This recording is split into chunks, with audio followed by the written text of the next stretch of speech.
Yes, magandang umaga po. Ay may naisip na naman akong kalukuhan sa kasama ko. Itong itak na to, may paggagamitan to guys. Abangan nyo.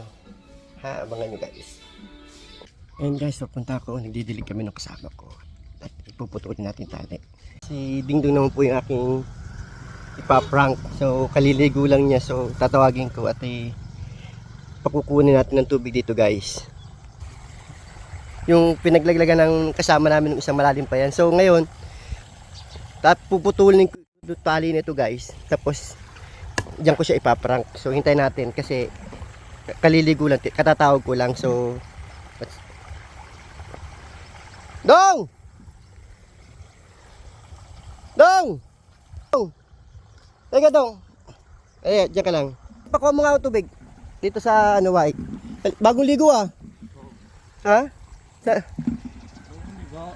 Yan guys, panapakuha ka ng tubig si Ding Dong. So ito guys, hindi niya alam, nakatago sa likod ko to. Sige Dong, paano pagdidilig tayo?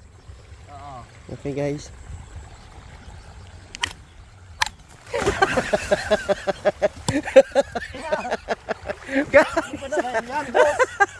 Oh my god. Nakabawi na si Steve. Nakabawi na si Steve. Lang yan.